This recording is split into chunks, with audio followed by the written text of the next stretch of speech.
Olá, eu sou a Michele, coordenadora do Conviva, programa de melhoria da convivência e proteção escolar da Secretaria. Acredito que todos aqui já conheçam o programa, mas é sempre muito bom poder falar sobre ele, né? Poder tratar de algumas coisas sobre esse assunto que tanto me deixa contente. Então eu quero agradecer a nossa dirigente, a Valderli, pelo espaço. Agradecer a Ilana, obrigada pelo convite, Ilana. Vera, nossa gestora também, gestora regional do Conviva, muito obrigada por esse espaço, né? Então, falar do Conviva sempre me dá uma satisfação muito grande. Eu sou professora há 21 anos, né? Então, já fui professora, a minha sede também é na Leste, só que na Leste 4. Fui professora, coordenadora, vice-diretora, diretora. Trabalhei na diretoria, então também conheço um pouquinho, né, do dia a dia da diretoria. E agora eu tô lá na secretaria, lá na sede. E assim, a gente sempre, enquanto professora, na escola, a gente sempre falou muito sobre as coisas que acontecem no dia a dia da escola, né? Aquilo que influencia nas aulas, na aprendizagem. E uma das questões sempre relacionada ao comportamento dos alunos, ao clima da escola. A gente sempre discutiu muito isso em ATPC, às vezes a gente tinha até uma coordenadora que falava, me deixa trabalhar minha pauta, né? E agora, com o Conviva, a gente tem esse momento legítimo e oficial para tratar dessas questões, das questões de relacionamento na escola, do clima, né? Nós sabemos que um clima escolar relacional mais positivo, mais acolhedor, mais solidário, ele tende a proporcionar uma melhoria da aprendizagem. E é esse o nosso principal objetivo. A convivência, a gente tem a parte das formações, então as formações centrais, por exemplo, a que nós tivemos em junho, da saúde mental. Então, quando a própria secretaria passa assim para todo mundo, os cursos, por exemplo, da EFAP, né? As formações regionais, que são aquelas que são feitas pela diretoria, como essa que vocês estão tendo agora, e as formações locais, que acontecem na escola, que são as pautas de ATPC, né? Então, assim, o que me dá satisfação é garantir esse momento de fala oficial na escola. Então, para esse ano, o Conviva programou 8 pautas de ATPC no decorrer do ano. Nós já temos disponíveis na EFAP 3 pautas. Uma delas falando sobre rede protetiva, a segunda sobre personalidade ética, e a terceira sobre a convivência digital, né? Que é uma ampliação do que a gente está tendo agora. Então, lá as pautas estão divididas em 2, mas só por questões burocráticas, mas o ideal é que ela seja feita num ATPC duplo, porque uma complementa a outra, é continuidade, na verdade, né? Então, a gente já tem essas 3 pautas. Então, é muito importante que a escola realize essas pautas. É importante que a escola desenvolva esse conteúdo nos ATPCs para que aquilo que a gente propõe com o Conviva realmente chegue na ponta, né? Para que esse conhecimento chegue onde a gente precisa, né? E além disso, a última questão é a questão dos planos de melhoria. No final do ano, quando a gente foi programar o ano, pensamos no quê? No plano de melhoria da convivência, o plano geral, que começaria no início do ano, terminaria no final do ano. Para isso, as escolas preencheram no final do ano passado o questionário do clima escolar relacional, né?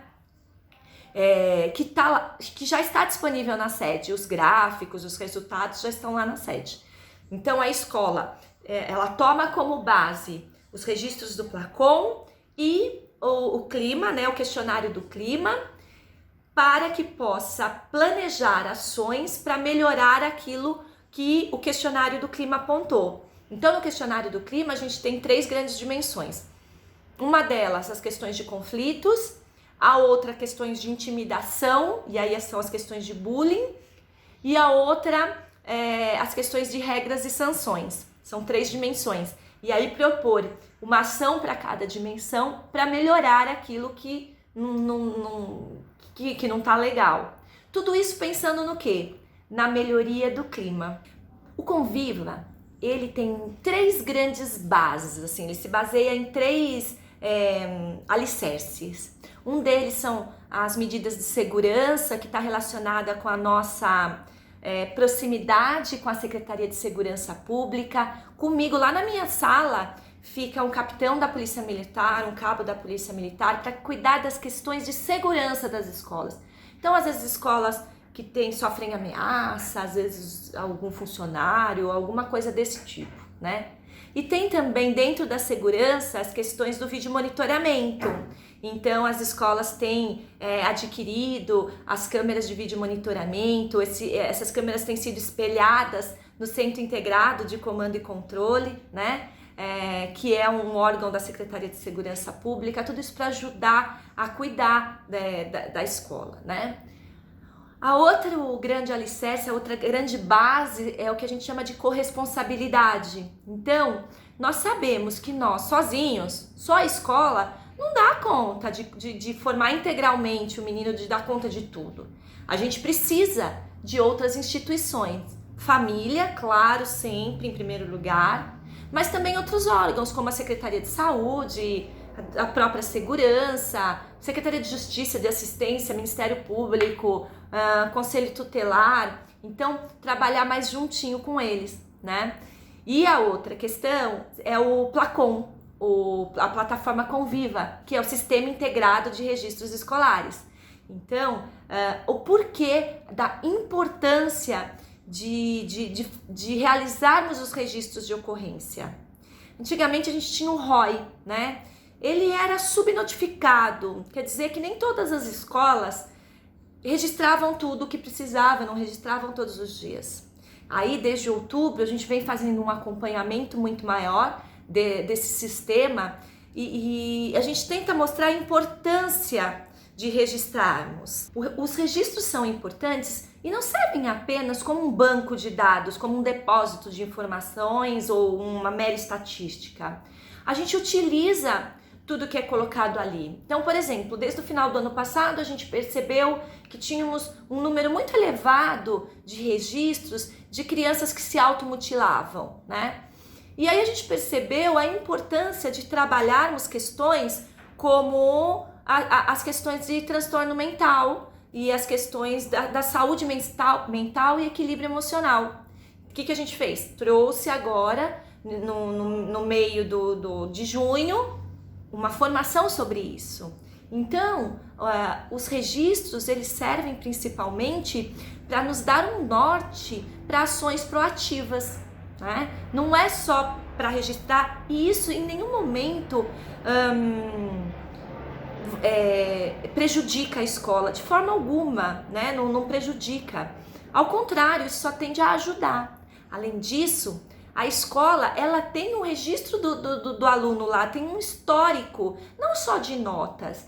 Porque, por exemplo, quando a gente recebe um menino que vem, né, de outra escola, aquele caderninho de anotações ficou na outra escola. E a gente só tem o quê? O histórico de notas. Então, quando a gente registra no Placon, esse registro do menino vem junto. E a nova escola tem informações importantes da vida escolar desse menino. Tudo que ele passou, por exemplo, se ele teve algum tipo de problema, alguma questão de vulnerabilidade na vida dele, que pode nos mostrar caminhos de como ajudar melhor esses meninos, né? Então, essa é a importância do Placon. E a outra grande base que nos alicerça, a terceira bolinha, que eu chamo assim, porque são 3 bolinhas, né? O desenho do Conviva, são as questões de convivência. É a última que eu vou falar, mas não menos importante. Aí, a princípio, seria mesmo esse plano de melhoria que começaria no início do ano e terminaria no final. Mas, com toda a situação que nós estamos vivendo, tudo o que aconteceu, que ninguém esperava, que é um momento frágil para todo mundo, né? Que nos deixa tão inseguros, com tanta novidade, inclusive com as questões das ferramentas da educação remota, percebemos a importância e a necessidade de trabalharmos com um plano de melhoria da convivência digital e combate ao cyberbullying. As escolas, a maioria das escolas já vem trabalhando divinamente com esse assunto, já temos muitos trabalhos bem bacanas sobre cyberbullying, e uma coisa assim que é muito importante frisar é que as questões de convivência digital são tão importantes quanto o combate ao cyberbullying, né? Por exemplo, a postura dos alunos num chat do centro de mídias, que agora o Conviva vem acompanhando e vem tomando as providências, né? Em relação, às vezes, a comportamentos inadequados. Então, o quanto é importante tratar com os nossos estudantes a maneira que podemos nos comportar, inclusive digitalmente, né? E isso, claro, a gente já vem falando no dia a dia nas nossas aulas. O que é bacana é que assim, o Conviva não é uma coisa a mais. Ele não traz mais serviço para nós. Ele já faz parte do dia a dia. Ele permeia tudo aquilo, todas as nossas ações. Se nós pegarmos, por exemplo, as 10 competências da BNCC, do Currículo Paulista, vocês vão identificar que em pelo menos 6 delas tem lá respeito ao próximo, solidariedade, enfim, todas as questões que o Conviva tanto trabalha, tanto desenvolve. Então, por exemplo, eu sou professora de português, se eu estou dando uma aula de debate, né? Então, quando eu oriento o meu aluno a ter o momento dele de falar, que ele tem que respeitar o momento, que ele tem que trabalhar em equipe, que ele tem que respeitar a opinião do outro, eu já estou trabalhando essas questões. Só que a gente faz às vezes sem querer, né? E aí o Conviva traz a intencionalidade da ação. O quanto é importante prestar atenção naquilo que a gente faz, né? Na intenção, e ter realmente a intenção de desenvolver isso no nosso aluno. Então é isso que é bacana, porque o Conviva não é uma coisa a mais, né? Quando a gente fala assim para eles, tem que respeitar a fila da merenda, a gente já tá trabalhando isso, né? Só que às vezes a gente nem se dá conta. Então isso que é bom, né? É só a gente olhar e ter esse momento oficial, né? Legítimo para tratar dessas questões. Bom, é isso. Peço desculpas por me alongar. Agradeço muito o espaço. Leste 1, muito obrigada mais uma vez. Estou à disposição de quem precisar, de quem quiser, pelo WhatsApp, por e-mail, como vocês quiserem, tá bem? Muito obrigada e um bom trabalho a todos. Tchau, tchau. Olá, pessoal. Para quem não me conhece, eu sou a Ilana, PCNP de Programas e Projetos da Diretoria de Ensino Leste 1, e vou falar hoje com vocês a respeito das pautas formativas. No vídeo, vocês vão ver o PowerPoint de fundo e a minha voz. Então, eu estou aparecendo aqui só para dar um oi, dizer que estou muito contente em participar dessa formação. Vocês terão esse momento de estudo e na semana que vem um desdobramento para esse momento, caso seja necessário fazer o resgate de alguma questão, mas isso é uma coisa para ser dita na semana que vem. Então, nós vamos ter esse encontro e mais um encontro rápido na semana que vem com o desdobramento dessa pauta. Espero que vocês estejam bem, que consigam aproveitar os momentos de reflexão, considerando que a formação de hoje não é a pauta extensa que está no AVEFAP, ela é realmente uma pincelada nos aspectos principais para que, a partir das próximas pautas, a escola consiga introduzir essas formações nas ATPCs próprias da unidade. Então, hoje nós vamos ter um apanhado geral do que é o Conviva, como ele se articula, como é que ele funciona, quais são os principais projetos que ele tem, mas principalmente como é que dá para trazer essa realidade de convivência, de plano de melhoria para dentro da sala de aula, ainda que seja virtual. Então, um forte abraço e vocês vão ouvir minha voz aí nos próximos vídeos. Até mais! Então, vamos começar. Vou apresentar para vocês, então, de uma forma bem sucinta, os pontos principais das pautas desenvolvidas pela EFAP em relação ao Conviva. Esse PowerPoint de fundo vai para vocês como material complementar. A ideia, inicialmente, é que as escolas coloquem essas pautas para serem trabalhadas dentro do tempo da pauta da escola. Como nós fizemos um levantamento recente, solicitado pela Secretaria da Educação, e foi percebido que a grande maioria das nossas escolas sequer tinha acessado algumas pautas, houve a necessidade, então, de trazer isso para dentro das ATPCs, no caso da ATPC, do Núcleo Pedagógico, pela Diretoria de Ensino. Porém, isso não quer dizer que nós vamos fazer isso com frequência. A ideia é, vamos esclarecer o que é o programa, vamos fazer as pessoas compreenderem a necessidade de trabalho pedagógico em relação às questões de convivência, puxando as próprias pautas que já existem. E aí, a partir das próximas que virão, a escola vai verificar dentro das suas possibilidades, fazendo as adequações necessárias para a sua realidade, quando é que ela pode contemplar essas pautas e essas discussões. Lembrando que as formações de convivência em ATPC, elas são voltadas muito mais para uma reflexão, para a questão da postura do professor, não como certa ou errada, mas na dimensão da aplicação mesmo do que a gente faz em sala de aula com o aluno, do que uma comanda para ser realizada na sala de aula, tá? Seja ela uma sala de aula presencial física ou virtual, tá bom? Então, a gente tem hoje aqui reunidos professores de anos iniciais, finais, médio, em várias modalidades de ensino. Temos professores da educação inclusiva, no caso, professores que trabalham somente com a EJA, professores que trabalham com educação especial, e a ideia não é focar em um componente, mas observando a particularidade de cada ciclo, ano e série, como é que nós podemos desenvolver no nosso aluno, aliás, promover momentos para que esse aluno possa desenvolver algumas perspectivas em relação à convivência, a um clima um pouco mais harmonioso e respeitoso dentro da sala de aula, dentro da escola e com a comunidade em geral, tá? Então, eu vou passar pelo PowerPoint, que vai ficar disponível para vocês, mas eu vou trabalhar diretamente o que está sendo dito nas pautas, justamente para não estender tanto o tempo. Bom, nós temos o equivalente aí, então, para hoje, 2 pautas, que totalizam 90 minutos, então vai ser vai ser reflexivo, né, provocador, mas a ideia não é dar uma comanda pronta para vocês cumprirem, pelo menos não nesse momento.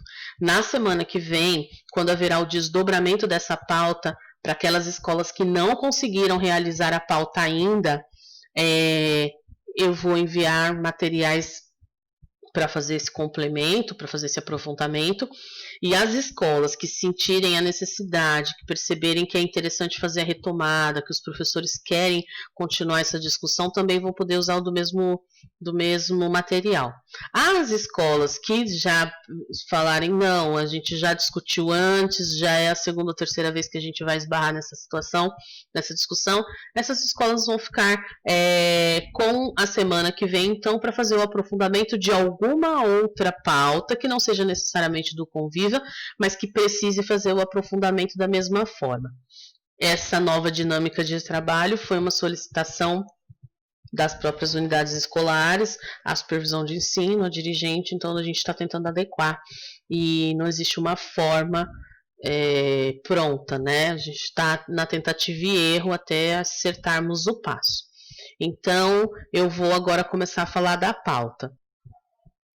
Então, aqui a gente tem todos os percursos formativos que a que serão trabalhados na escola através das ATPCs, considerando que todas essas pautas estão vinculadas ao currículo paulista.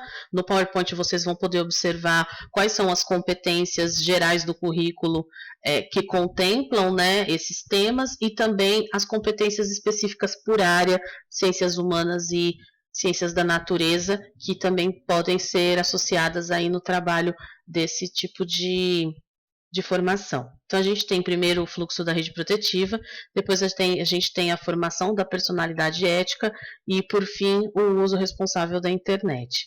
Eu vou fazer aí uma breve explanação, porém, fica aí o convite a vocês terem acesso à pauta longa e contemplarem também os outros materiais que não vão ser possíveis aí ser abordados nessa formação, tá bom?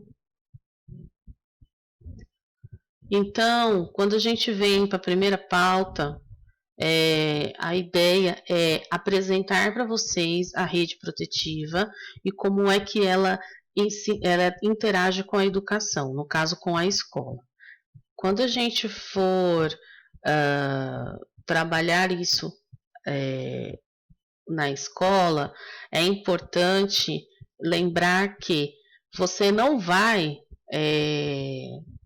fazer uma ação específica com o aluno pensando em rede de proteção, rede protetiva. É um olhar, é um jeito de conceber como que as coisas acontecem. Então, é entendendo como o sistema funciona e se integra, e não uma comanda para ser desenvolvida lá na sala de aula. E aí, uma pergunta disparadora que tem lá na formação é: qual é o lugar da escola dentro da rede protetiva? Muitas pessoas não sabem, e isso é um problema que a rede deveria se preocupar, porque... E aí eu falo rede contando com todas as instituições que fazem parte dela, porque é muito complicado a partir do momento que você precisa fazer encaminhamentos, você não saber como começar e nem por onde seguir. Então, por se tratar de uma instituição que atende a criança desde o mais novinho até, né, já o jovem, ou às vezes até o adulto, por conta da modalidade EJA, a escola ocupa um espaço na vida do aluno, da criança, do adolescente, do jovem, por muito tempo. É nela que é possível identificar algumas vulnerabilidades ou perda dos direitos, né, e também ameaça aos direitos da criança e do adolescente. Como a gente sabe, a gente tem o Estatuto, né, que defende os direitos da criança, e por isso é importante nós conhecermos como é que essa articulação acontece. Então, vocês têm aí na tela um fluxograma a respeito da forma como essas instituições interagem e realizam os encaminhamentos. Então, a gente tem, de um lado, a segurança pública, né, os serviços de segurança, e do outro, a gente tem os serviços de justiça e proteção de direitos. Aí nós temos acima os serviços de saúde e abaixo a assistência social.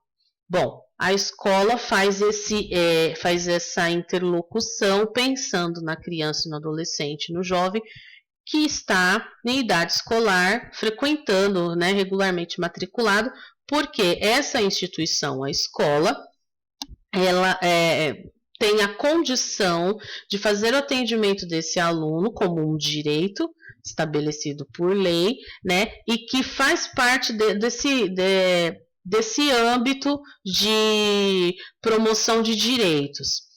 Uma vez que o aluno apresenta alguma situação, fala, alguma coisa que dê a entender que ele não está, que sua situação de pessoa em desenvolvimento não está sendo assegurado como deveria, é preciso que sejam tomadas algumas atitudes. Então, sempre é pedido para que a escola tenha esse olhar E entre em contato com o sistema de proteção de direitos, no caso, através do Conselho Tutelar, para que as medidas protetivas sejam tomadas e o atendimento dessa criança, seja na assistência social, da saúde ou de segurança, aconteçam. Mas quem faz essa solicitação, a princípio, é o Conselho Tutelar. Então, não faz muito tempo, perguntaram em um dos formulários de ATPC qual era o papel do Conselho Tutelar na escola. Então, assim, o Conselho Tutelar não é um órgão fiscalizador. Não é. Ele é um órgão que trabalha a partir da garantia de direitos e manutenção desses direitos. Então, se você percebe que tem alguma situação de não conformidade com a lei, mas você não é advogado, né? Ou juiz para saber. Então, você percebe que tem alguma coisa estranha acontecendo, mas você não sabe exatamente o que é, você pode pedir aí o apoio do Conselho Tutelar. Só que assim, eu estou falando hoje para professores, e dentro da escola existe uma hierarquia. Então, quem responde por qualquer situação que envolva esse tipo de corresponsabilidade, de trabalho colaborativo, é sempre o gestor da unidade, no caso é o diretor. Uma situação extrema em que o aluno precisa ser socorrido rapidamente porque ele teve uma convulsão ou coisas do gênero, sei lá, ele tentou se cortar ou caiu e se machucou, é claro que você vai fazer o pronto atendimento, né? Chamar o SAMU e tudo mais. Você não precisa de um conselheiro tutelar do seu lado para chamar uma ambulância. Vejam aí que, segundo essa organização, a escola ela tem condições de chamar, o SAMU está lá em cima na tela, ela tem condições de chamar o serviço de atendimento de urgência sem necessidade de uma interlocução com o conselho tutelar. Mas é importante a escola ter essa ligação, saber que, pensando em sistema de proteção de direitos, é o conselho tutelar que vai agir. Eu não sei se vocês já passaram por alguma situação em que ficaram sabendo que a escola teve que responder ao Ministério Público, né? Quando os pais fazem denúncia, a escola não tem professor, a escola não tem merenda, a escola é isso, a escola é aquilo. A denúncia ao Ministério Público vai haver toda uma investigação e a escola tem que responder baseando-se em evidências. Esse é um dos motivos que existem tantos documentos para serem assinados, né, e fazerem registro, porque precisa ter provas de que as coisas estão funcionando bem ou que as coisas estão, pelo menos, funcionando, né? A ideia é essa, além de amparo legal, ter o respaldo também, né? Eu faço as coisas, mas eu registro. E a Defensoria Pública, ela também atua dentro da educação, voltada para a educação em direitos. Inclusive tem uma série de formações, cursos online, presenciais e semipresenciais, realizados pela Defensoria Pública do Estado de São Paulo, são muito interessantes. A gente tem também na Assembleia Legislativa alguns cursos voltados também para a educação em direitos e filosofia, moral, é bem interessante para quem tiver interesse. Eu indico acessarem o site desses órgãos oficiais. E o Conselho Tutelar, ele é uma representação da sociedade civil, tanto que as pessoas que são conselheiros tutelares, elas passam por um processo de eleição. Se você não sabe como funciona, eu indico se informar diretamente nas subprefeituras. As pessoas se inscrevem, existe uma eleição sim, mas parece que é uma coisa aquém de todos nós, mas na verdade não é não. É muito fácil você participar. Existem também os conselhos, né? Os conselhos que abordam algumas temáticas aí que envolvem também a manutenção de direitos, como os conselhos de defesa da mulher. Existe um conselho muito interessante que é o Conselho sobre a Condição Feminina. Muito interessante, ele é do município. Então, assim, existem algumas organizações que não necessariamente você precisa participar ativamente, mas que produzem materiais de apoio que são extremamente interessantes, que ensinam como é que a gente deve lidar com algumas situações, independente se a gente consegue fazer encaminhamento delas ou não. É para a nossa vida mesmo. E aí, essa organização apresentada aí, ela é bem interessante porque você entende como é que a escola pode fazer. Então, a escola pode chamar o serviço de saúde sem chamar assistência social? Pode. Ela pode fazer um encaminhamento para o CRAS sem passar pelo conselho tutelar? Pode. Ela pode fazer uma solicitação ao Ministério Público sem passar pelo Conselho Tutelar? Pode. Ela pode entrar em contato com a Defesa Civil ou com a PM, com os bombeiros, sem passar pelo Conselho Tutelar? Pode, porque a escola é uma instituição independente, porém com corresponsabilidade no que tange os direitos da criança e do adolescente. Então, cada situação é uma situação. É sempre importante que o conselho tutelar esteja ciente do que acontece, mas que ele também tenha uma postura ativa dentro da escola, uma coisa que não acontece atualmente. Né? Nós temos um distanciamento muito grande dos conselheiros da nossa região, porém, isso é passo de formiguinha. Nós estamos tentando buscar essa interlocução, que às vezes não acontece também porque a escola também não tem essa postura ativa de procurar. Então, é uma mudança que deve acontecer aí ao longo do tempo, das duas pontas, né? Tanto de um lado quanto de outro. Então, eu espero que esse esquema aí fique na memória de vocês. Ele está um pouquinho apagadinho aí por conta da definição da tela, mas ele está no material original que foi destinado às escolas. Aí eu vou falar agora então como é que o desdobramento dessa pauta, pensando em algumas reflexões que foram feitas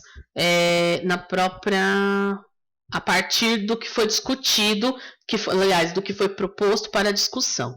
Então, além de saber para que serve a rede de proteção, qual que é o papel da escola na rede de proteção, quais seriam, então, as formas de atuação das instituições dentro da rede de proteção? Então, quando a gente volta para cá, a gente sabe que os serviços de segurança, né, vão olhar para a segurança. A gente tem, obviamente, parece redundante, mas não é. Qual o papel da Guarda Civil Metropolitana? A Guarda Civil Metropolitana, ela é como a polícia? É a mesma coisa? Os bombeiros, o bombeiro é polícia? Né? As pessoas às vezes não sabem, não têm essa clareza de qual que é o papel de cada uma delas. E, na verdade, a Polícia Civil é como a Polícia Militar, a Polícia Civil é como a Guarda Metropolitana, a Guarda Municipal, ela é igual ao bombeiro. Qual que é a diferença de um para o outro, né? Às vezes as pessoas não sabem. Os próprios serviços de saúde, SAMU, UPA, né, os pronto-socorros, a questão da rede de atenção psicossocial que a gente conhece por CAPS, tem as UBS, tem gente que não sabe a diferença de uma UPA para uma UBS, para o posto de saúde, enfim, ainda confundem a nomenclatura. O sistema de proteção também existe uma dúvida quanto ao que cada um faz, e nada melhor do que você pegar diretamente na fonte, né? Mas eu acho que de todos, o que fica mais confuso é realmente a questão de segurança pública e na assistência social, a diferença do CRAS para o CREAS, por que um é assistência social, o outro é referência especializada, né? Até onde vai? Aí lá na pauta vai discutir a atuação de cada um, como que a escola interage. Mas, de qualquer forma, a escola tem condições de fazer essa interlocução com coparticipação ou não, tá? E tudo bem. Só que deve sempre haver uma escutatória do aluno, colocar o aluno numa posição de confortável, se for possível, né? Sempre ter uma postura empática, deixar o aluno verbalizar, independente do que aconteceu, tentar não julgá-lo, não fazer condenações com falas ríspidas, porque e isso numa situação X que você possa ter presenciado na escola.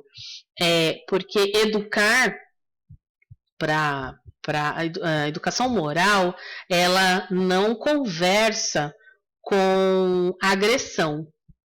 Algumas pessoas confundem, mas educação moral não é agressão. Então, não é humilhação pública e não é exposição. Pelo contrário, ela é acolhedora, ela participa de uma escutatória e ela tende a resolver conflitos. Então, ela é baseada na mediação, né? Na criação de vínculos, de laços, fortalecimento desses laços, uma escutatória e mediação desses conflitos. Praticamente uma redução de danos. Não dá para voltar atrás o que aconteceu, mas daqui para frente, o que é que nós vamos fazer juntos a respeito disso? Então, isso traz o aluno para você e isso faz com que o ambiente se torne um pouco mais harmonioso. Então, essas perguntas que estão na tela foram produzidas pela EFAP, a partir de toda a discussão realizada quanto a essa pauta, e aí essas perguntas são bem interessantes, porque mostram que muitas vezes a gente não sabe o que a nossa própria escola vem fazendo, o que é um problema, considerando que todo mundo tinha que saber o que acontece, né? Então, você tem que saber se tem uma ação do Ministério Público acontecendo e por que ela está acontecendo, mesmo que você não responda por ela, porque você trabalha dentro desse ambiente, então é importante, mas por que você não fica sabendo? Porque é uma coisa voltada à gestão? Ok, é uma coisa voltada à gestão, mas vai impactar na sua ação lá na frente, porque se houver uma determinação, tem que ser cumprida. E quem é que vai, em relação ao aluno, vai ter que ser cumprida. E quem é que está com o aluno diariamente? O professor. Então, é importante sim ter essa fala, as pessoas terem ciência do que está acontecendo. Nada é passível de ser escondido. Tem que ser dito, as coisas têm que ser claras. Eu gosto sempre de frisar nisso. Porque é que as pessoas não veem, não percebem a importância das coisas que acontecem? Porque não faz sentido na vida delas. Isso não faz sentido. É a mesma coisa essa pauta aqui de convivência. Com certeza tem algumas pessoas achando que isso daqui não tem o menor sentido de acontecer e que é perda de tempo. Porque para essas pessoas isso não faz sentido. Ela não se enxergou numa situação em que ela foi desafiada na sala de aula por algum aluno e saiu do seu ponto de equilíbrio e falou às vezes demais, ou agiu pela emoção, né? Ou se sentiu diminuída enquanto profissional, porque realmente às vezes a gente se sente impotente. Então talvez para algumas pessoas falar de convivência não quer dizer nada para elas, né? Mas para outras faz total sentido, porque a gente já percebe que essas pessoas provavelmente já passaram pela situação ou têm uma postura empática mesmo não tendo passado pela situação, né? Então, só vai fazer sentido falar de rede de proteção escolar, aliás, rede de proteção e rede de proteção escolar, se você tiver uma predisposição a entender o que está acontecendo e trazer isso para dentro de você. Do contrário, não vai fazer sentido nenhum. E esses minutos aqui que vocês estão passando não vai servir de nada. Então, pelo menos nesse momento, muito mais do que formativo, essa pauta ela é informação. Porque com certeza muita gente não sabe como funciona a rede de proteção. Aí, entre as perguntas, existe uma aqui muito interessante, que é: algum representante da escola, no caso da gestão escolar, costuma participar de reuniões com representantes dessas instituições? Quais? Com certeza, muitas pessoas vão falar: eu não faço ideia. De novo, essa questão das coisas ficarem veladas, de não serem claras, de não fazerem sentido. Aí lá na frente, do nada, você está numa reunião, num replanejamento, coisa do gênero, e aí alguém solta uma bomba no seu colo dizendo que você tem que fazer uma ação que impacta lá no acolhimento, uma ação de acolhimento. Aí você fica, putz, o que eu vou fazer? Vai cortar EVA, vai fazer borboletinha, vai dar pirulito para as crianças, Isso não é acolhimento. Faz parte. E é muito legal, Mas não é isso. Acolher é uma atitude, acolhimento é uma atitude. Você faz todo dia. É como respeito. Tem que fazer parte do nosso cotidiano. É como respeitar as regras. Se não existe, a coisa não flui. Então, acolher não significa dar abraço, dar presente, dar beijinho, passar a mão na cabeça. Não, acolher significa ter uma postura aberta ao diálogo, aberta ao outro, saber ouvir, saber falar, pensar que você tem um equilíbrio, o outro pode não ter, mas você tem. Então, enquanto o outro grita, esbraveja e tal, eu vou tentar me manter sereno diante da situação. É claro que isso não é possível em todos os momentos, porque a gente também não tem sangue de barata, mas se você tende a demonstrar uma postura cada vez mais acolhedora e empática, as chances de você passar por situações cheque são menores. Não significa que não vá passar, né? Mas há tendência. Então, de todas as perguntas aí em relação ao que foi discutido, essa eu acho que é fundamental, que ela apresenta um problema de comunicação sério, em que a unidade até faz as coisas, mas a própria unidade não sabe o que está acontecendo. Então, aí a gente encerra a primeira pauta e vamos para a segunda. Na segunda pauta, eu vou abrir o material próprio da EFAP para vocês poderem visualizar. Só um instantinho. Mas antes de mostrar a pauta da TPC, eu vou fazer um apanhado de uma outra orientação que foi feita recentemente pelo Núcleo Pedagógico a respeito de ética e moral. É um recorte. Essa pauta foi produzida a princípio para ser aplicada aos professores de língua portuguesa. Inclusive, pode ser que algum aí que esteja na unidade escolar lembre. Foi pouquinho antes da gente entrar em quarentena, né, da suspensão progressiva de aulas. E aí, essa formação, ela estava vinculada à questão da ética e literatura. Então, eu vou falar rapidamente de alguns pontos que vão conversar com a pauta da EFAP. Aqui a gente tem o vídeo, não vou passar o vídeo, mas ele vai junto do material para vocês. É um vídeo da Marilena Chauí, que é referência para a gente, porque, enfim, professora acadêmica, escreve livros didáticos, assim, que são utilizados há muitas edições, tanto no nível da educação básica quanto no ensino superior, e ela fala de uma forma muito simplificada o que é ética. Então, é um vídeo super interessante, ele está nesse link aqui, então dá para clicar e assistir, mas eu não vou fazer isso nesse momento porque vai estender demais. Então, é um plus que vai para vocês, mas de lá a gente vem para a definição do próprio livro de filosofia, que vai dizer sobre a questão da ética como conduta. Então, existem 3 perspectivas em relação à ética. Então, a primeira seria a que se considera como ciência do bem, para o qual a conduta dos homens deve ser orientada e dos meios para atingir tal fim, deduzindo tanto o fim quanto os meios da natureza do homem.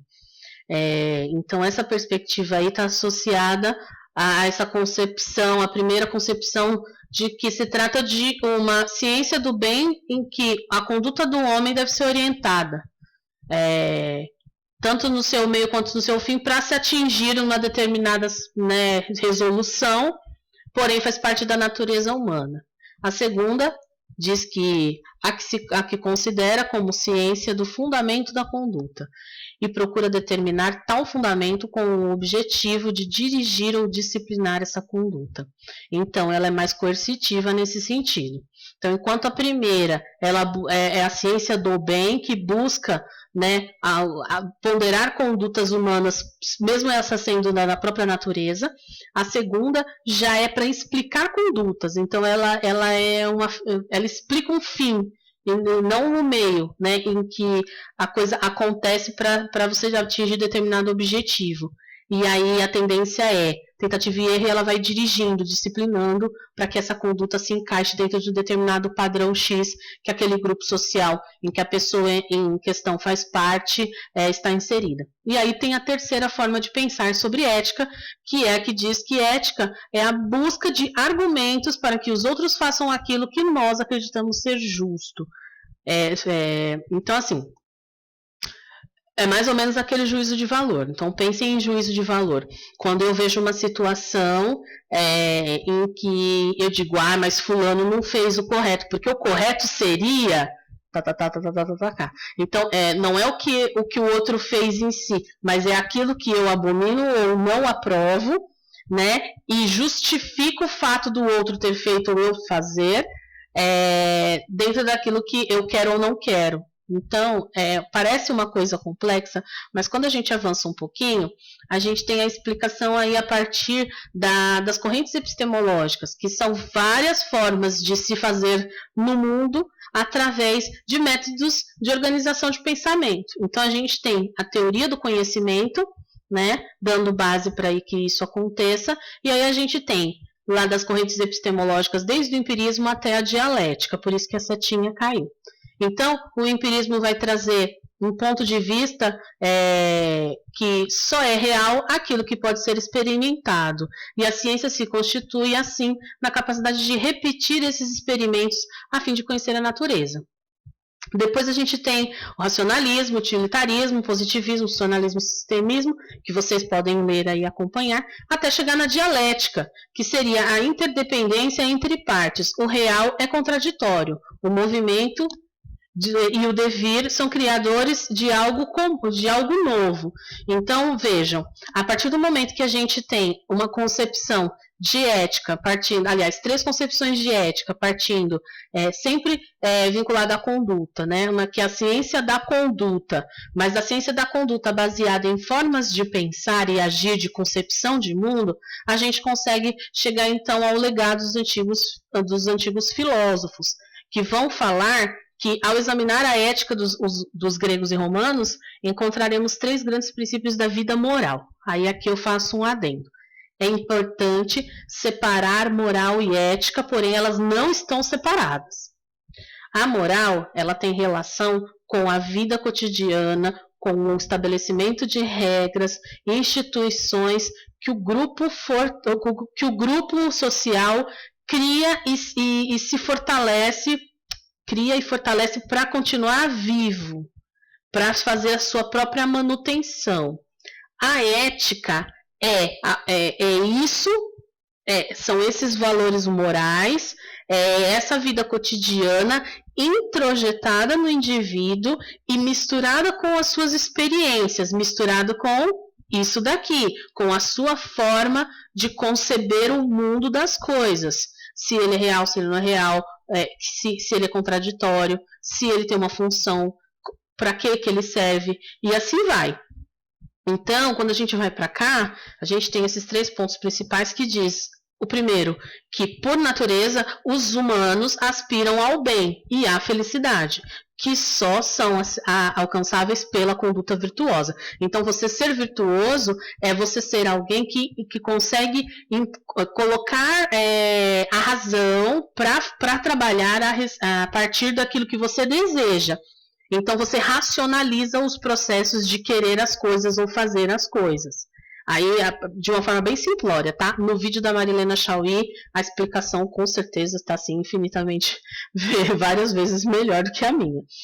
Depois a gente tem, a virtude é uma excelência. No caso, a gente tem ali a palavra arete, que vem do grego, que faz uma associação a essa questão da virtude, né? E alcançada pelo caráter. Ela consiste na consciência do bem e na conduta definida pela vontade guiada pela razão.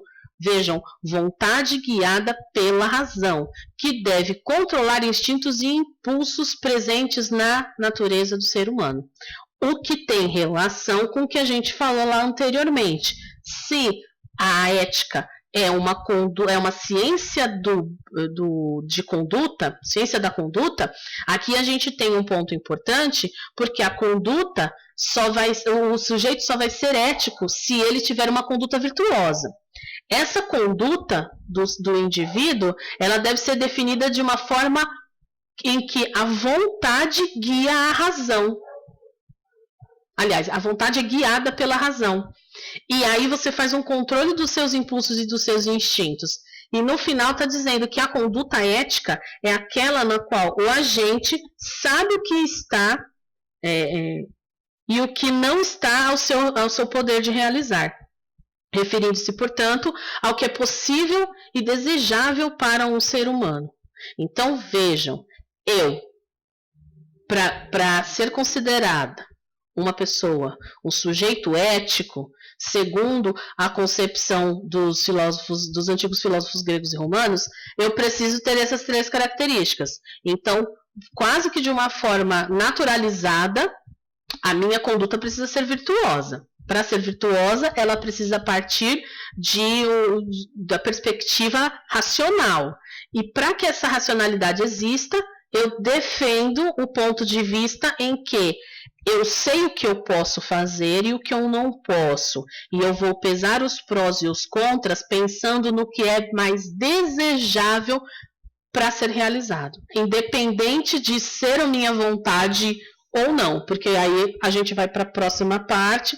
Aqui a gente tem uma pirâmide das necessidades, né, emprestada de Maslow, que vai falar desde as necessidades mais básicas até as grandes aspirações. Então a gente sai do fisiológico e passa para a realização pessoal.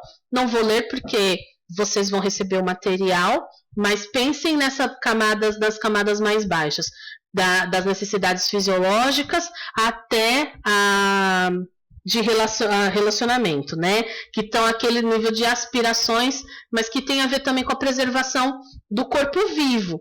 E aí depois a gente vem com aquelas necessidades de autoafirmação e tal.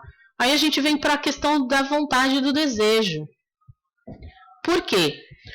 Porque se para sermos virtuosos, para sermos um sujeito ético, precisamos que a nossa vontade guie, racionalize o que a gente vai fazer ou não, então a vontade difere do desejo.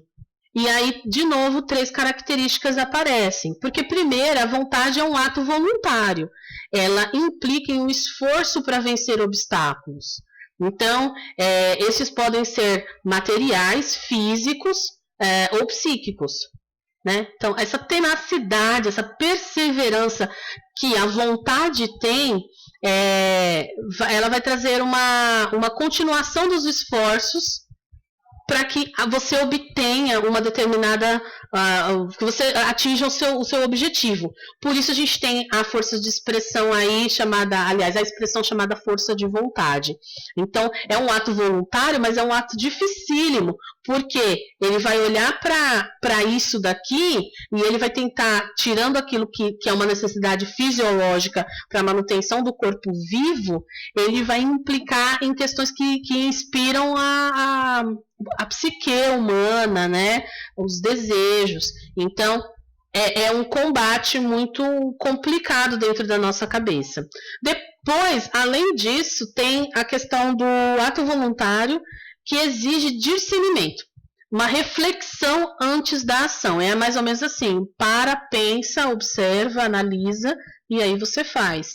Então, vontade se difere de desejo e vontade é fundamental para uma conduta virtuosa, porque, além de voluntária, ela implica no embate entre o desejo que você tem de obter uma coisa, a real necessidade que você tem e a vontade em aplicar aquilo naquele momento X ou não. Porque ela vai sempre pesar, ela vai sempre comparar, ela vai sempre julgar e decidir antes de fazer. A vontade, nesse sentido, não é impulso. Ela, pelo contrário, ela vai condicionar os impulsos para a realização de uma determinada ação a partir de um ponto em que você tem consciência do que você está fazendo, os prós e os contras, e aí você vai lá e aplica. E aí o terceiro ponto é a vontade se referindo ao que é possível. Então, ela não é utópica. Se você quer fazer uma viagem para algum lugar do mundo e parece impossível, o que a sua vontade vai fazer? Segundo essa verificação aqui dessa força de vontade, ela vai observar os prós e os contras, ela vai ver até onde você consegue ir com o que você tem hoje, e ela vai traçar um paralelo entre o hoje e o que você quer obter lá no futuro, e vai dizer para você, olha, isso aqui é irreal, isso aqui é impossível, isso aqui não vai ter como, ou isso aqui vai ter como sim, se você se organizar e fizer assim, assim, assim, assim, assim, assado. Então, o planejamento. Então vejam, olha só, ética não é moral. Moral é uma organização através de regras impostas, criadas e monitoradas, geridas pelo grupo em que você está inserido. Ela tem um valor para aquela sociedade e ela passa de gerações para gerações. Ela é historicamente constituída dentro das relações humanas e elas podem mudar. Elas mudam de cultura para cultura, então a moral muda de cultura para cultura, certo? Mas ela faz parte de meio que um consciente coletivo para que as pessoas se mantenham vivas e o grupo se mantenha vivo também. A ética é a introjeção dessas regras, dessa instituição dentro de você e a interação com quem você é mesmo, com esse indivíduo que pensa, que racionaliza os processos e que tem experiências de vida em relação ao próprio grupo. E aí, consequentemente, quando você devolve, você só se torna um sujeito ético na aplicação da sua vontade a partir do momento que a sua vontade é voluntária, ela tem discernimento e, principalmente, ela sabe o que é possível fazer ou não e como. E aí sim você, segundo o que está sendo dito aqui e o que a Marilena Chauí também vai abordar, você se torna um sujeito ético. Aí a gente tem aqui, então, só para, antes de voltar para o PowerPoint, antes de abrir o PowerPoint da Secretaria, a gente tem o embate ético-moral, em que a Mafalda apresenta aí para a gente uma reflexão muito interessante. Vocês vão lendo aí enquanto eu vou falando. Ela vai provavelmente comprar alguma coisa lá para a mãe, né? Vai comprar pão, acho que é pão, e ela pega o troco e fica pensando, remoendo na cabecinha dela, né, que ela poderia pegar aquele troco para comprar balinha. Poxa, o troco está na mão dela. Só que ela chega em casa e resmunga com a mãe, que devolvendo o troco meio de, né, chateada, e diz que não conseguiu ficar com o troco por conta do maldito do inquilino que começou a falar que era muito feio fazer isso, e aí ela desiste. Aí a mãe, sem entender muito bem, pergunta, mas por que é que você desiste? Que inquilino que é esse, né? Aí ela pega e fala, esse que a gente tem aqui dentro, ou seja, é a consciência. Então, essa consciência, essa reflexão, essa aplicação é um sujeito ético se fazendo valer na vida da Mafalda. Então é um exemplo aí simples, mas muito, muito assertivo para elucidar do que se trata o sujeito ético-moral. Então, você pegar a criança foi lá, comprou pão para a mãe, veio o troco. O dinheiro não é dela, o dinheiro é da mãe, ela tem que devolver. Isso é a instituição moral social que nos ensinou, que criou essa regra e que nos ensina. A Mafalda aprendeu tão bem que na prática, quando ela foi lá poder usar o troco para comprar bala, ela percebeu que ela não estaria fazendo algo correto. Aí ela dosou os prós e os contras e mesmo chateada porque ela não pôde comprar a balinha, o sujeito que mora dentro da cabeça dela, esse inquilino, disse que é muito feio. Ou seja, se a ética é a ciência da conduta para o bem, para a busca do bem, então aqui o que é bom não é feio, o que é bom é bonito.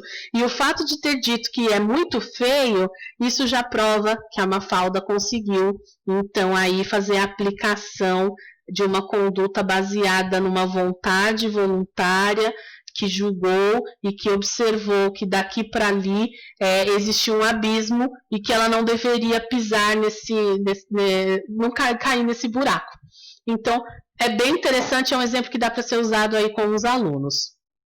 Aí, para sugerir a vocês duas ações aí reflexivas em respeito à questão ética e moral, eu tenho aí a proposta, não vou passar a música também, porque acho que vai estender, eu tenho mais uma pauta ainda para falar, mas a gente tem aí o vídeo da música Miséria, dos Titãs, e temos também Muros e Grades, de Engenheiros do Havaí. Cada uma vai falar da miséria humana de uma forma. É bem interessante pegar essas duas letras de música e compará-las no sentido da liberdade humana e da postura ética, tanto de quem cria essas regras quanto quem as aplica no dia a dia. Então, fica como uma sugestão para vocês fazerem uma reflexão e que pode ser adaptada à sala de aula no ensino médio. Não sei se nos anos finais seria interessante por conta da própria maturidade dos alunos para compreenderem alguns pontos. Mas né, fica aí em aberto, né? O professor tem a liberdade de escolher fazer ou não. Não é obrigatório, como eu disse, essa formação aqui ela é mais reflexiva para a gente do que para uma aplicação com o aluno. Mas para quem quiser utilizar, fique aí. Fica livre aí para vocês poderem, porque vale bastante a pena. É uma reflexão bem aprofundada, assim, dá para ter boas discussões em sala de aula, mesmo que virtual. Agora eu vou abrir o PowerPoint da Secretaria da Educação. Bom, ainda bem o carro dos ovos já passou na frente da minha casa. E com certeza ficou ao fundo aí o som do carro dos ovos, mas não tem jeito, eu já gravei isso aqui várias vezes e não vai ter, sempre vai existir algum barulho, não tem condição. Então vamos lá, vamos continuar. Eu vou abrir aqui para vocês um modo de apresentação que vai ficar melhor. Eu já devia ter feito isso, inclusive, né?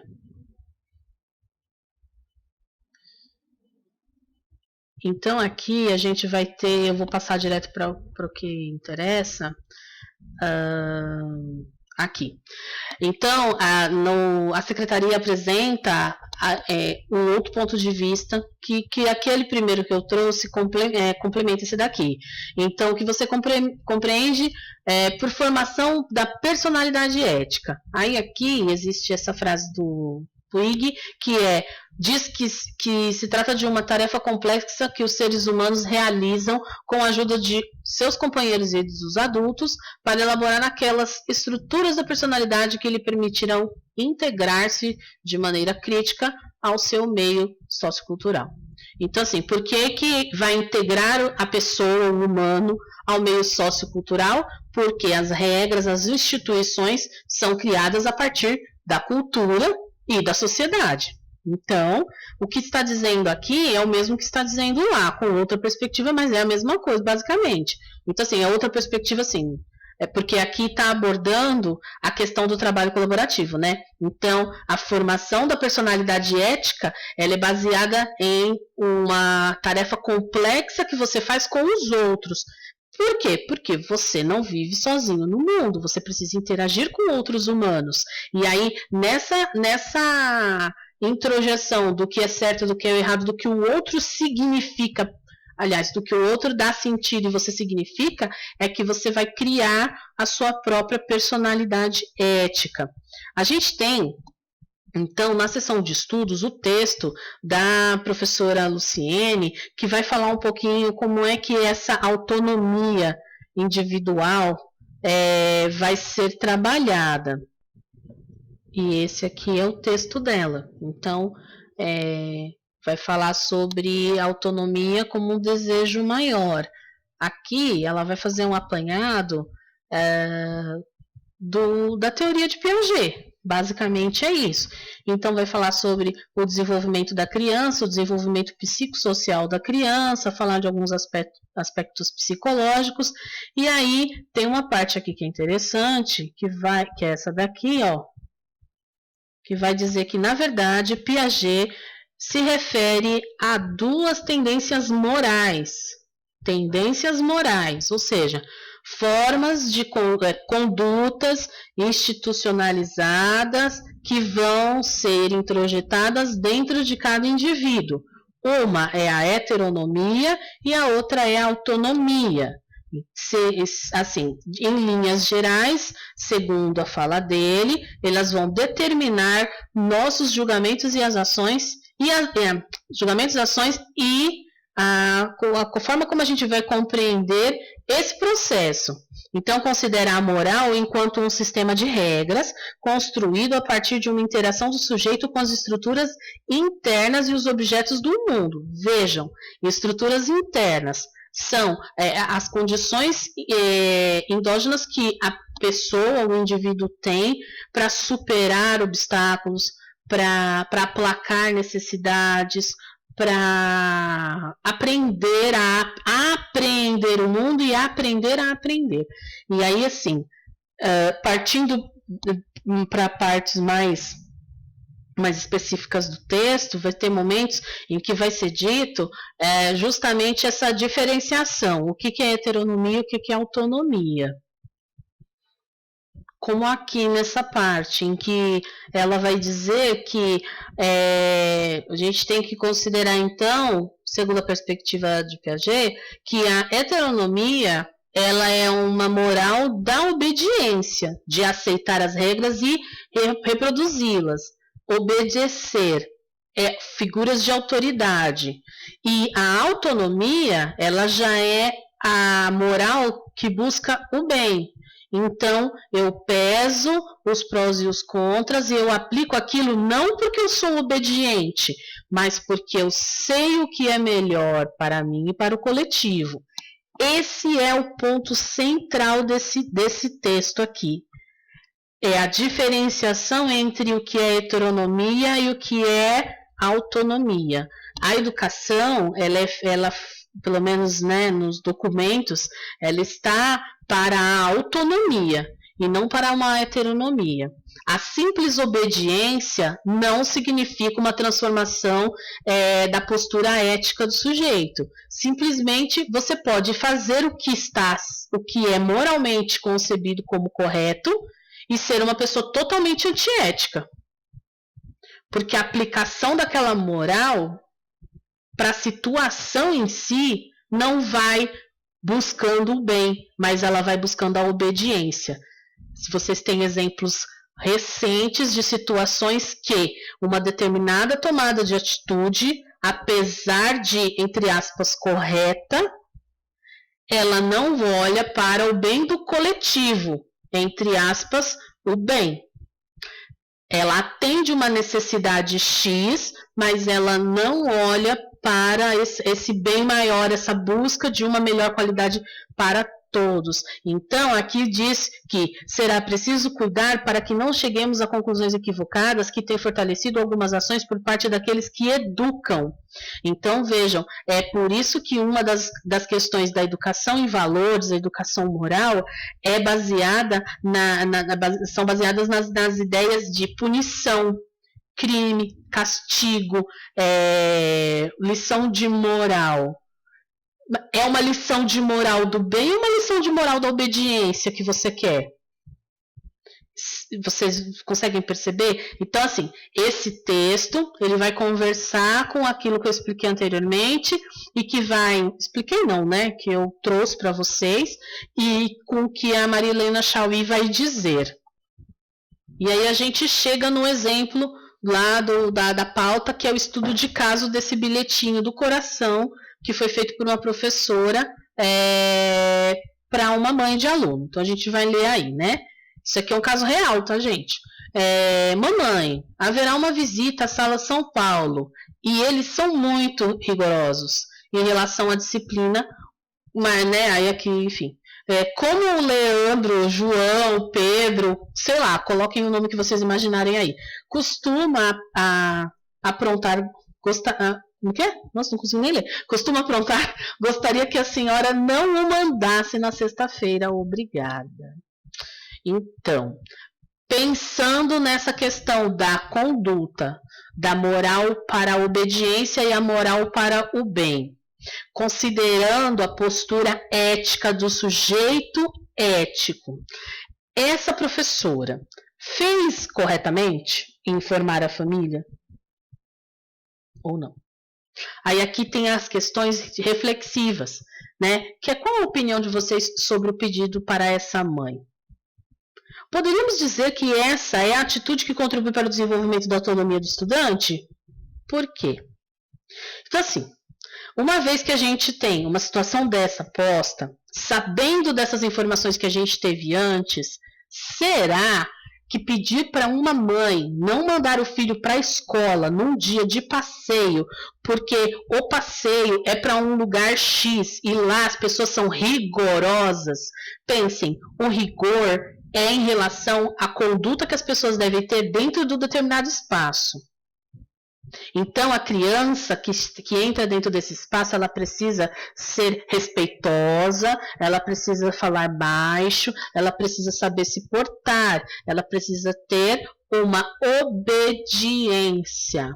E quando a professora diz à mãe que o filho dela costuma aprontar, quer dizer que esse menino tem um histórico de comportamento disciplinar que não é compreendido pela escola, ou no caso por ela mesma, professora, como a mais adequado. Porém, não sabemos aí se esse menino tem essa conduta porque ele é desobediente, ou por outras questões. A única coisa que a gente sabe, olhando esse bilhetinho, é que a professora não quer que o menino vá, porque ele apronta, e assim, ele não indo é menos trabalho para ela. Em resumo, é isso. Então, eu acabei, né, interferindo aí no ponto de vista de vocês, dando o meu próprio ponto de vista, o que não deveria acontecer, mas enfim, já fiz, agora já foi. E aí, assim, vem as outras perguntas, na opinião do grupo, que no caso essa atividade seria feita em grupo, né? O que está faltando na formação dessa criança? Vocês acreditam que esse menino ainda tem jeito? Eu não vejo aqui nada que diga que ele não tem jeito. Né? Nem que ele é um caso crítico, apenas que ele costuma aprontar. Mas como é que eu vou saber o que é esse aprontar? É muito superficial para colocar um carimbo na testa do menino de não, você não tem jeito, não é? E assim, o que a escola poderia fazer para reverter esse comportamento? Gente, isso é muito sério, porque assim, ninguém muda ninguém, não.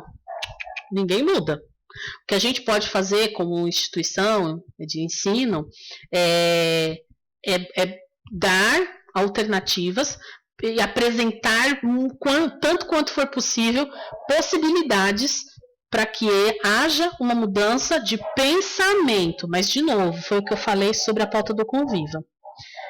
Não adianta nada eu vir falar aqui sobre essas coisas se o professor não vê sentido em fazer isso. É a mesma coisa. Se o aluno não vê sentido em mudar a postura dele, ele não vai mudar. Tem que fazer sentido. Não tem jeito. Então, você tem que mostrar o sentido das coisas. E o sentido das coisas está no mundo das coisas. Então, assim, por que ele não pode colocar o pé em cima da cadeira? Porque a sociedade diz que não pode. Mas por que? Que sociedade? Quando que criaram essas convenções? O menino tem que saber. Você vai lá fazer um trabalho de história, vai buscar lá quando é que inventaram a etiqueta. Se for preciso, por que não? Não precisa você sair do seu quadradinho. Olha lá, quando é que dá para você trazer isso à tona de alguma forma, como uma curiosidade, sabe? Não precisa ser uma coisa formal, mas as pessoas precisam saber por que elas fazem as coisas. Um dos motivos pelos quais as pessoas não conhecem a rede de proteção é pela falta de comunicação. Um dos motivos pelos quais as pessoas não tendem a não fazer determinadas coisas é porque elas não sabem para que aquilo funciona. Então, se a gente for mais claro, objetivo e direto, talvez a gente consiga melhorar a comunicação e, consequentemente, as pessoas passam a entender por que elas precisam, passem a entender por que elas precisam ter uma postura diferente. Não quer dizer que tem uma postura melhor, é postura diferente, porque melhor e pior cabe a cada um de nós julgarmos, não é mesmo? Então, essas perguntas aí, elas são uma reflexão daquela pauta, da pauta anterior, são super pertinentes, eu indico pra caramba vocês fazerem a leitura do texto na íntegra, texto da Luciene e também o vídeo que eu vou mandar para vocês da Marilena Chauí. Agora, então, a gente passa para a terceira pauta, que é sobre o uso responsável da internet. Então, a gente tem nessa pauta sobre o uso responsável da internet algumas reflexões também sobre a ética e a moral. Mas aqui é voltada mais para as questões digitais. Então, está dizendo aqui que existe uma reflexão, né, sendo promovida nessa pauta a respeito da ética digital na formação da personalidade moral. Em tempos de pandemia, a crise econômica e política, em que os recursos virtuais estão sendo cada vez mais utilizados para mantermos nossa rotina de trabalho, acessar informações, estudar e até conviver.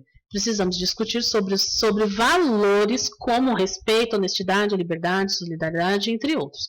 Então, assim, na verdade, são valores que precisam ser retomados na vida de muita gente, né? Não somente dos alunos, dos estudantes, de quem está fazendo uso das redes sociais. Mas agora, com essa ampliação aí da nossa relação com o mundo digital, é preciso retomar algumas coisas realmente. Então, a pauta já inicia com vários textos e vídeos sobre crimes virtuais comuns. Então, assim, é complicado porque, assim, fake news é crime. E a gente tem uma investigação acontecendo, nem precisa entrar em detalhes, todo mundo sabe, a respeito de fake news e o quanto elas são devastadoras. Elas ferem os princípios democráticos assegurados na Constituição. E a gente tem aí uma série de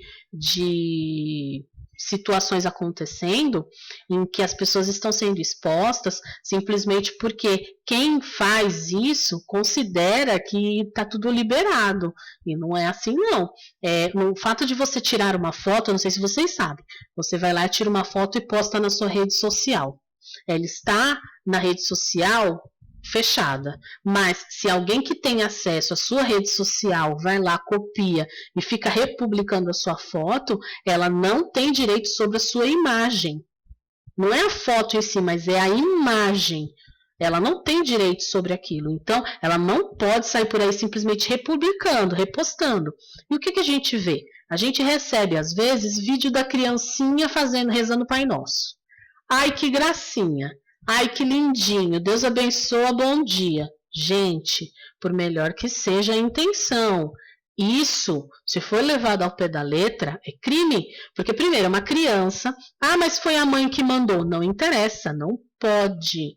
Aí a partir do momento que a mãe mandou para o pai postou para o vovô mandou para 500 pessoas e mandou para o grupo, aquilo ali perde o controle. Mas e a imagem da criança?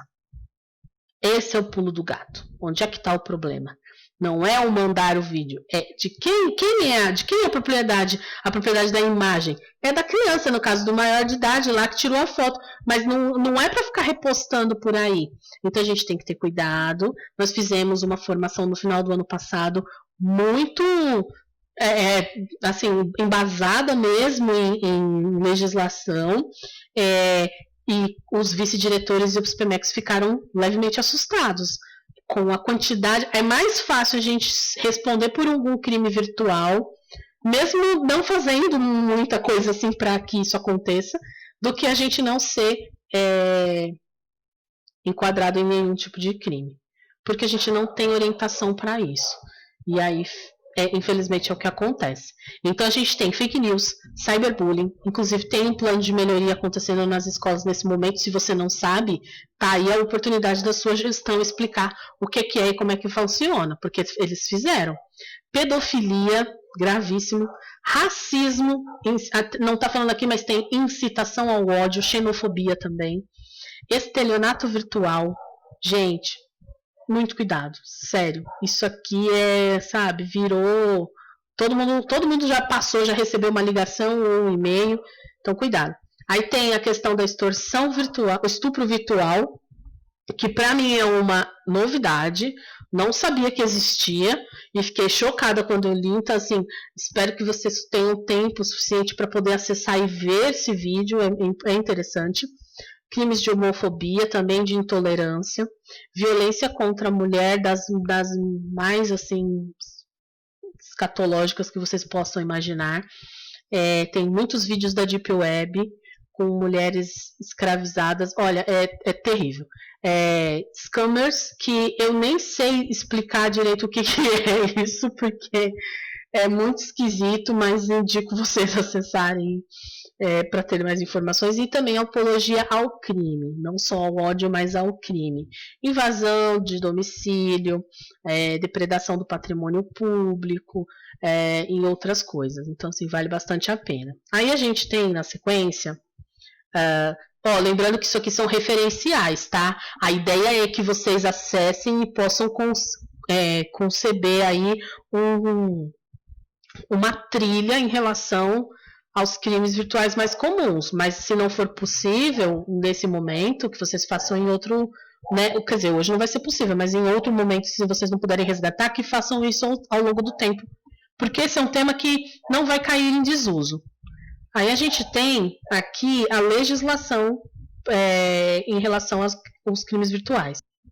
Então, a gente tem do Código Penal, né, a Lei 12.737, e que fala sobre a invasão de dispositivos informáticos, essa questão de você ter suas informações gravadas, mas que vão passam para outras máquinas, sofrem adulteração, tem a disseminação das informações que são de cunho privado, né? A gente tem também o Estatuto da Criança e do Adolescente nos artigos 241 e 247, falando sobre a exposição de fotos, fotografias, cenas, mas também a divulgação total ou parcial, com autorização ou sem, de crianças em situações de suspensão de direitos, de forma geral, né? Então, mas tem muitos outros, tá? Aqui tá bem breve mesmo, para elucidar.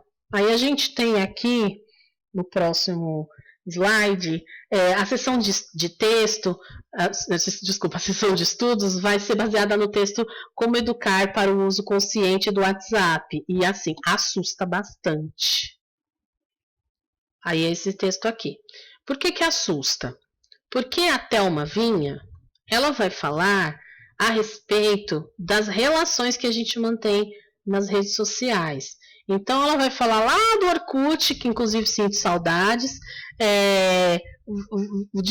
desse novo modo de se vincular às pessoas, de conversar e tudo mais. E aí ela vai falar que não existe deletar na internet. Para quem não sabe, não existe deletar. E que a nuvem, salva na nuvem. Não existe uma nuvem pairando no ar, né? Guardando todas as nossas informações. É tudo sistema, então são máquinas, não é assim. E aí existe um histórico de diversas situações que são inseguras e que apontam para como nós não sabemos nos proteger nos meios digitais, na internet e entre outros. Então, vocês percebam por aí, por exemplo, a criação dos memes, das figurinhas, né? Onde você tem uma falsa sensação de segurança. Você manda um conteúdo para uma pessoa ou num grupo, mas aquilo rapidamente se transforma em algo praticamente público, porque as pessoas passam a mexer e fazer interações com aquela foto original ou com aquele vídeo original, e daqui a pouco você vira meme. A gente teve o exemplo aí da professora que participou do centro de mídias, e porque ela fez a musiquinha, dançou a musiquinha lá do tchu-tchu-tchu, ela virou meme. E assim, o buraco psicológico que se formou na cabeça dessa professora não tem volta. Ela passou por uma situação traumática. E assim, muito feio mesmo, né? A postura das pessoas que deveriam defendê-la, tirando sarro da cara dela. A mesma coisa do rapaz do centro de mídias, o que é oriental, esqueci o nome dele, também virou meme, foi um dos primeiros que virou figurinha, e não estou defendendo porque é o centro de mídia, estou defendendo porque é alguém que faz o que a gente está fazendo, entendeu? Então, assim, A gente se expõe na sala de aula até o ridículo para poder prender a atenção do aluno. Mas quando a gente faz isso numa rede, a gente não está esquecendo que do outro lado tem o aluno. E o aluno fazer isso, a gente meio que já espera. Agora, os nossos colegas de profissão que fazem exatamente a mesma coisa que nós, é uma coisa, né, que assusta. Então, eu imagino como essa professora deve ter se sentido. Aí, aqui nesse texto, de tudo que é discutido, ela fica falando, ela fala principalmente da questão do conceito de privacidade no mundo digital, né, que é uma falsa sensação, vou até colocar aqui. Fica meio ruim, mas é só para delimitar. Há uma falsa sensação de segurança pelos grupos fechados, porém, tudo no universo digital pode ser gravado e replicado por qualquer um. O melhor é não compartilhar nada que seja particular, mesmo para alguém de confiança. Há meninas que tiveram suas fotos divulgadas sem autorização por vingança. Enfim, existem outras situações que acontecem. Então, esse texto, ele é curtinho, ele é mais para mostrar mesmo que, na verdade, não são os nossos alunos. Nós fazemos as mesmas coisas em algumas questões. E o quanto a gente é inseguro nas redes sociais. Aí as discussões que a Thelma propicia a partir do seu texto são essas que estão aí na tela. A ideia é que haja uma reflexão sobre as questões ainda morais, né? Como é que dá para fazer essa autorregulação do uso do celular, do WhatsApp, o que a escola pode fazer junto às famílias para ajudar a diminuir as chances de seus filhos, né? Enfim, do aluno ser exposto nas redes sociais e conseguir manter aí uma vida saudável, ainda que virtual, né? Como é que dá para fazer isso? Então, quando a gente passa adiante, existe uma socialização, né, do texto, tem uma pauta em vídeo também, que é uma discussão sobre o mesmo tema, e aqui tem um estudo de caso, aliás, são vários estudos de caso, entre situações que aconteceram realmente na rede e outros casos que são fictícios produzidos pela SaferNet, que é parceira da Secretaria da Educação. Eu não vou ler, porque já está ficando bem longo, né, e tem que encerrar, mas fica aí à disposição para que vocês possam fazer a retomada desse estudo. E nas referências é importante salientar que existem textos também que contribuem para a discussão do bullying, do cyberbullying, da exposição na internet e em meios digitais. Então, sendo assim, eu encerro a minha contribuição. Espero que vocês tenham, né, entendido, gostado, enfim. A gente se vê na semana que vem e espero que todos fiquem bem. Então, muito obrigada a vocês e tenham um bom dia.